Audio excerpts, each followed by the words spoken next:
ओम शांति। आज दिनांक 20 जनवरी 2023। प्रातः मुरली बाप दादा मधुबन। बाबा बोले, मीठे बच्चे, तुम पीस स्थापन करने के निमित्त हो, इसलिए बहुत बहुत पीस में रहना है। बुद्धि में रहे कि हम बाप के एडॉप्टेड बच्चे आपस में भाई बहन हैं, अर्थात शांति का सागर पिता परमात्मा हम बच्चों को शांत स्वरूप रहने की श्रीमत देते। बाबा कहते पीस में रहो, क्योंकि पीस स्थापन के निमित्त तुम श्रेष्ठ ब्राह्मण आत्माएं हो। तुम्हारी बुद्धि में सदा यह नशा रहना चाहिए कि हमें स्वयं भगवान ने पीस स्थापन करने के निमित्त बनाया है। सदा खुद को आत्मा अनुभव करना, एक दो को भाई बहन समझना, यही बाबा हम बच्चों को श्रीमत देते। प्रश्न किया बाबा ने, पूरा सरेंडर किसे कहेंगे, उनकी निशानी क्या होगी? पूरा सरेंडर किसे कहेंगे, उसकी निशानी क्या होगी? उत्तर में बाबा समझाते, पूरा सरेंडर वह है जिसकी बुद्धि में रहता कि हम ईश्वरीय माँ बाप से पलते हैं। बाबा, वह सब कुछ आपका है, आप हमारी पालना करते हो। भल कोई नौकरी आदि करते हैं, लेकिन बुद्धि से समझते हैं यह सब बाबा के लिए है। बाप को मदद करते रहते, उससे इतने बड़े यज्ञ की कारोबार चलती, सबकी पालना होती। ऐसे बच्चे भी अर्पण बुद्धि हुए। साथ साथ पद ऊंचा पाने के लिए पढ़ना और पढ़ाना भी है। शरीर निर्वाह अर्थ कर्म करते हुए बेहद के माता पिता को श्वासों श्वास याद करना है, अर्थात पूरा पूरा सरेंडर होने वाले बच्चों की निशानी बाबा कहते श्वासों श्वास याद करेंगे, कर्म योगी होकर रहेंगे, कर्म करते एक बाबा की याद में रहेंगे, बाबा की श्रीमत अनुसार कर्म करेंगे।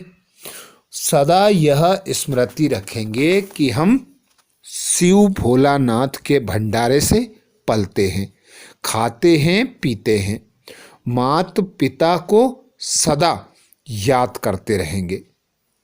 बाबा कहते, बुद्धि से जो बच्चे यह समझते हैं कि यह जो कुछ भी है सब बाबा का है, बाबा का दिया हुआ है, बाबा को अर्पण है, तो बाबा कहते वे बच्चे ऊंच पद पा सकेंगे, पढ़ाई अच्छी रीति पढ़ेंगे और पढ़ाते रहेंगे। गीत सुनाया बाबा ने, ओम नमो शिवाय। ओम शांति। यह गीत तो है गायन, वास्तव में महिमा सारी है ही ऊंचे ते ऊंच परमात्मा की, जिसको बच्चे जानते हैं और बच्चों द्वारा सारी दुनिया भी जानती है कि माता पिता हमारा वही है। अब तुम माता पिता के साथ कुटुंब में बैठे हो। श्री कृष्ण को तो माता पिता कह नहीं सकते, भल उनके साथ राधे भी हो तो भी उनको माता पिता नहीं कहेंगे, क्योंकि वह तो प्रिंस प्रिंसेस हैं। शास्त्रों में यह भूल है। अब यह बेहद का बाप तुमको सभी शास्त्रों का सार सुनाते हैं। भल इस समय सिर्फ तुम बच्चे सम्मुख बैठे हो, कोई बच्चे भल दूर हैं, परंतु वह भी सुन रहे हैं। वे जानते हैं कि माता पिता हमको सृष्टि के आदि मध्य अंत का राज समझा रहे हैं और सदा सुखी बनाने का रास्ता व युक्ति बता रहे हैं। यह हूबहू जैसा घर है, थोड़े बच्चे यहाँ हैं, बहुत तो बाहर हैं। यह है ब्रह्मा मुख वंशावली नई रचना, वह हो गई पुरानी रचना। बच्चे जानते हैं कि बाबा हमको सदा सुखी बनाने आए हैं। लौकिक माँ बाप भी बच्चों को बड़ा कर स्कूल में ले जाते हैं।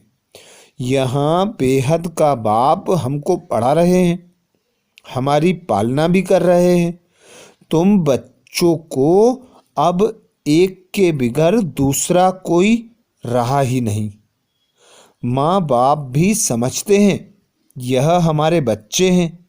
लौकिक कुटुंब होगा तो 10-15 बच्चे होंगे, 2-3 की शादी होगी। यहाँ तो यह सब बाबा के बच्चे बैठे हैं। जितने भी बच्चे पैदा करने हैं सो अभी ही ब्रह्मा मुख कमल द्वारा करने हैं। पीछे तो बच्चे पैदा करने ही नहीं हैं, सभी को वापस जाना है। यह एक ही एडॉप्टेड माता निमित्त है। यह बड़ी वंडरफुल बात है। यह तो जरूर है, गरीब का बच्चा समझेगा कि हमारा बाप गरीब है। साहूकार का बच्चा समझेगा कि हमारा बाप साहूकार है। वह अनेक माँ बाप हैं। यह तो सारे जगत का एक ही माता पिता है। तुम सभी जानते हो कि हम उनके मुख से एडॉप्ट हुए हैं। यह हमारा पारलौकिक माँ बाप है। यह आते ही पुरानी सृष्टि में है, जब मनुष्य बहुत बहुत दुखी होते हैं। बच्चे जानते हैं कि हमने इस पारलौकिक माता पिता की गोद ली है। हम सब आपस में भाई बहन हैं, दूसरा कोई हमारा संबंध नहीं है। तो भाई बहन को आपस में बहुत मीठा, रॉयल, पीसफुल, नॉलेजफुल, ब्लिसफुल बनना है। जबकि तुम पीस स्थापन कर रहे हो तो तुमको भी बहुत पीस में रहना चाहिए। बच्चों को यह तो बुद्धि में होना चाहिए कि हम पारलौकिक बाप के एडॉप्टेड बच्चे हैं। परम धाम से बाप आए हैं, वह है डाडा, ग्रैंडफादर। यह दादा बड़ा भाई है जो पूरा सरेंडर है। वो समझेंगे हम ईश्वरीय माँ बाप से पलते हैं। बाबा, यह सब कुछ आपका है, आप हमारी पालना करते हो। जो बच्चे अर्पण होते हैं उनसे सभी की पालना हो जाती है। भल कोई नौकरी करते हैं तो भी समझते हैं यह सब कुछ बाबा के लिए है, तो बाप को भी मदद करते रहते हैं। नहीं तो यज्ञ की कारोबार कैसे चले। राजा रानी को भी माता पिता कहते हैं, परंतु वह फिर भी जिस्मानी माता पिता हुए। राजमाता भी कहते हैं तो राजपिता भी कहते हैं। यह फिर है बेहद के बाप। बच्चे जानते हैं हम माता पिता के साथ बैठे हैं। यह भी बच्चे जानते हैं कि हम जितना पढ़ेंगे और पढ़ाएंगे उतना उच्च पद पाएंगे। साथ साथ शरीर निर्वाह अर्थ कर्म भी करना है। यह दादा भी बुजुर्ग है। शिव बाबा को कभी बूढ़ा व जवान नहीं कहेंगे, वह है ही निराकार। यह भी तुम जानते हो कि हम आत्माओं को निराकार बाप ने एडॉप्ट किया है। और फिर साकार में है यह ब्रह्मा। अहम आत्मा कहती है हमने बाप को अपना बनाया है। फिर नीचे आओ तो कहेंगे हम भाई बहनों ने ब्रह्मा को अपना बनाया है। शिव बाबा कहते हैं तुम ब्रह्मा द्वारा हमारे ब्रह्मा मुख वंशावली बने हो। ब्रह्मा भी कहते हैं तुम हमारे बच्चे बने हो।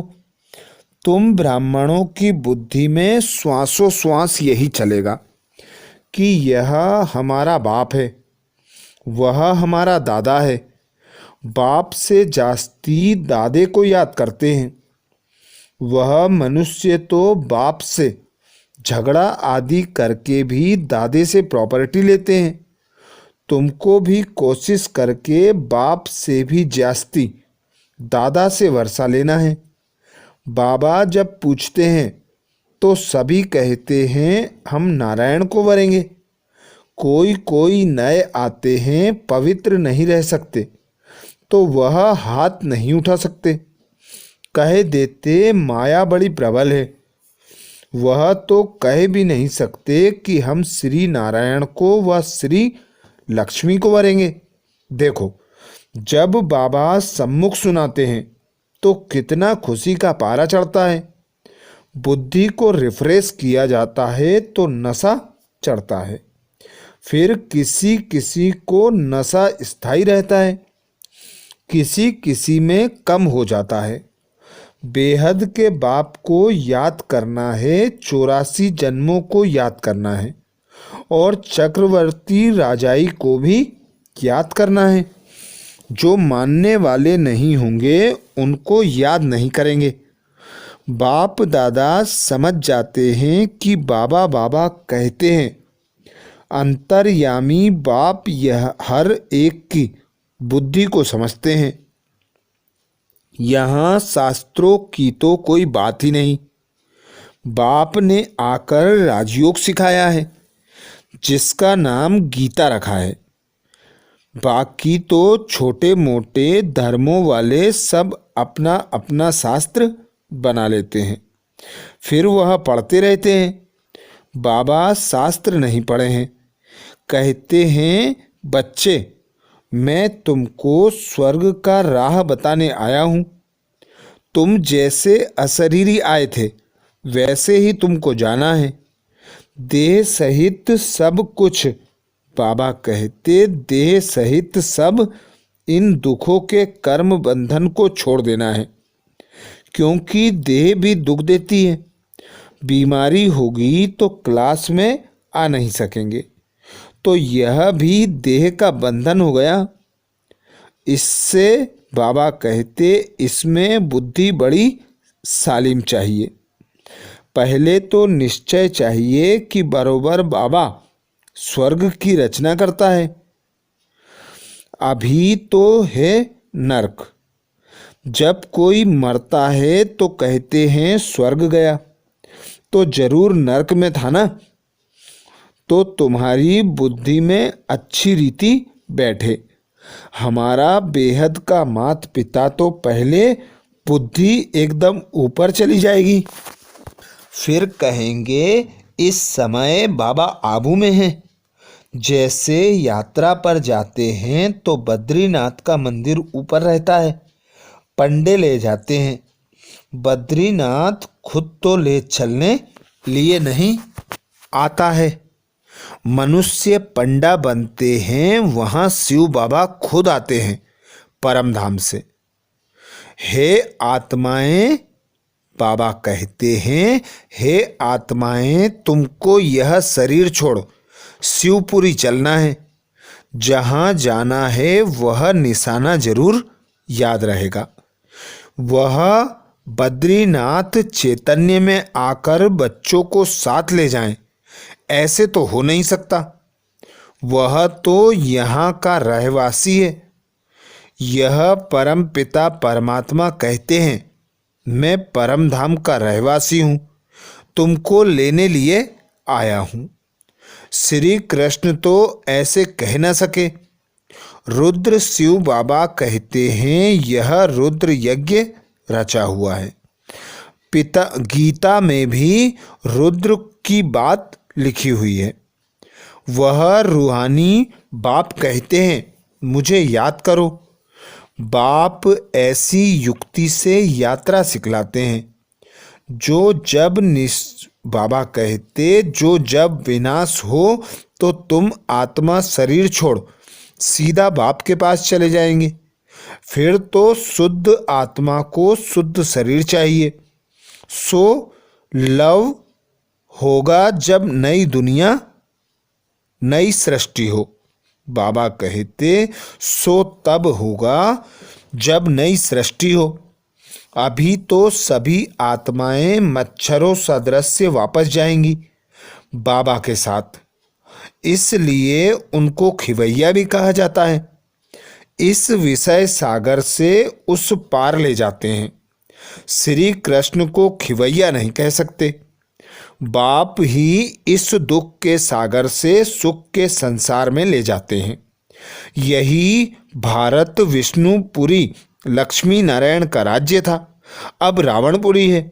रावण का चित्र भी दिखाना चाहिए। चित्रों से बहुत काम लेना है। जैसे हमारी आत्मा है वैसे बाबा की भी आत्मा है।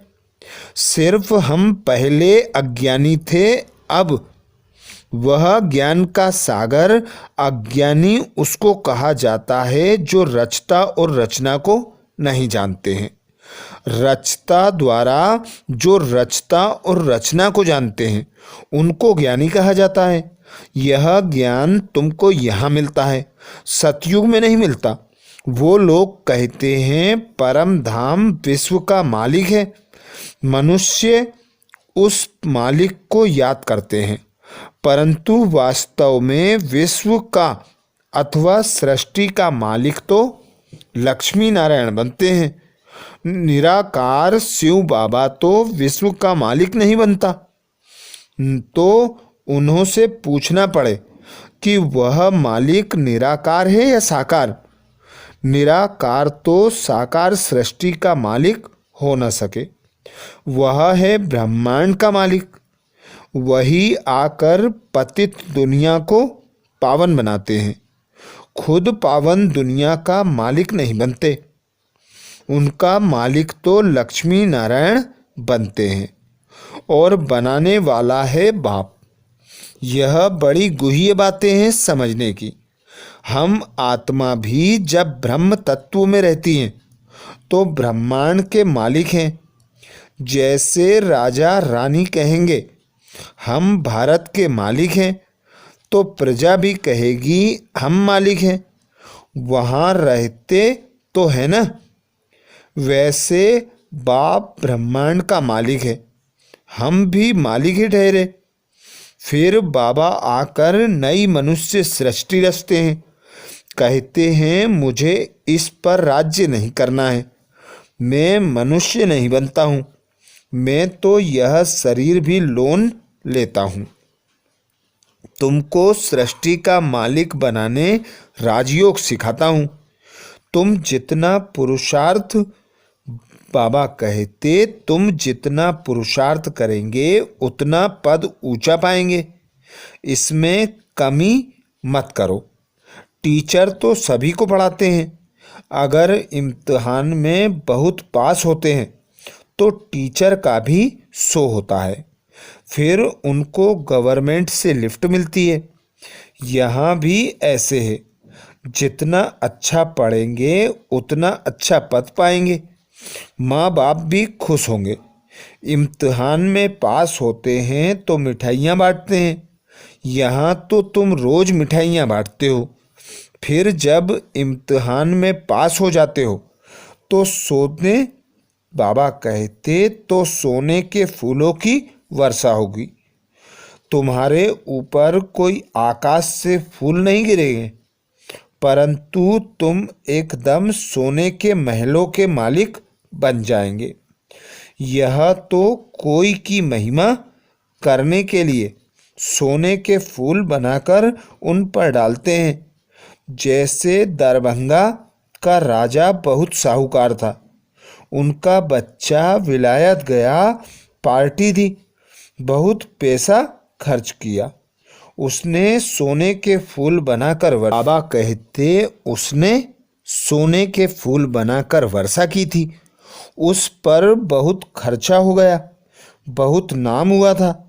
कहते थे देखो भारतवासी कैसे पैसे उड़ाते हैं, तुम तो खुद ही सोने के महलों में जाकर बैठेंगे, तो तुमको कितना नशा रहना चाहिए। बाप कहते हैं सिर्फ मेरे को और चक्र को याद करो तो तुम्हारा बेड़ा पार हो जाएगा। कितना सहज है। तुम बच्चे हो चैतन्य परवाने, बाबा है चैतन्य समा। तुम कहते हो अभी हमारा राज्य स्थापन होना है। अब सच्चा बाबा आया है भक्ति का फल देने। बाबा ने खुद बतलाया है मैं कैसे आकर नए ब्राह्मणों की सृष्टि रचता हूँ। मुझे जरूर आना पड़े। तुम बच्चे जानते हो हम ब्रह्मा कुमार और कुमारियाँ हैं, शिव बाबा के पोत्रे हैं। यह फैमिली है वंडरफुल। कैसे देवी देवता धर्म का कलश लग रहा है। बाबा कहते कैसे देवी देवता धर्म का कलम लग रहा है। झाड़ में क्लियर है। नीचे तुम बैठे हो। तुम बच्चे कितने सौभाग्यशाली हो। मोस्ट विलवेड बाप बैठ समझाते हैं कि मैं आया हूं तो बच्चों को रावण की जंजीरों से छुड़ाने। रावण ने तुमको रोगी बना दिया है। अब बाप कहते हैं मुझे याद करो, अर्थात शिव बाबा को याद करो। इससे तुम्हारी ज्योति जगेगी, फिर तुम उड़ने लायक बन जाएंगे। माया ने सबके पंख तोड़ डाले हैं। अच्छा, मीठे मीठे सिकिलदे बच्चों प्रति माता पिता बाप दादा का याद प्यार और गुड मॉर्निंग। रूहानी बाप की रूहानी बच्चों को नमस्ते। धारणा के लिए रूहानी बच्चों को नमस्ते। हम रूहानी बच्चों की रूहानी माता पिता बाप दादा को याद प्यार गुड मॉर्निंग और नमस्ते। धारणा के लिए मुख्य सार में बाबा कहते पहली पॉइंट, बुद्धि को सालीम बनाने के लिए देह में रहते देह के बंधन से न्यारा रहना है। अशरीरी बनने का अभ्यास करना है। बीमारी आदि के समय भी बाप की याद में रहना है। दूसरी पॉइंट बाबा कहते पारलौकिक माता पिता के बच्चे बने हैं, इसलिए बहुत बहुत मीठा रॉयल पीसफुल नॉलेजफुल और ब्लिसफुल रहना है। पीस में रह पीस स्थापन करनी है। वरदान दिया बाबा ने। वरदान में बाबा कहते रूहानियत के साथ रमणीकता में आने वाले मर्यादा पुरुषोत्तम भाव। रूहानियत के साथ रमणीकता में आने वाले मर्यादा पुरुषोत्तम भाव। कई बच्चे हंसी मजाक बहुत करते हैं और उसे ही रमणीकता समझते हैं। वैसे रमणीकता का गुण अच्छा माना जाता है, लेकिन व्यक्ति समय संगठन स्थान वायुमंडल के प्रमाण रमणीकता अच्छी लगती है। यदि इन सब बातों में से एक बात भी ठीक नहीं तो रमणीकता भी व्यर्थ लाइन में बाबा कहते गिनी जाएगी और सर्टिफिकेट मिलेगा कि यह हंसाते बहुत अच्छा है लेकिन बोलते बहुत हैं। इसलिए हंसी मजाक अच्छा है जिसमें रूहानियत हो और उस आत्मा का फायदा हो। सीमा के अंदर बोल हो तब कहेंगे मर्यादा पुरुषोत्तम। स्लोगन में बाबा कहते सदा स्वस्थ रहना है तो आत्मिक शक्ति को बढ़ाओ। सदा स्वस्थ रहना है तो आत्मिक शक्ति को बढ़ाओ। अच्छा, ये थे बाबा के महावाक्य। ओम शांति।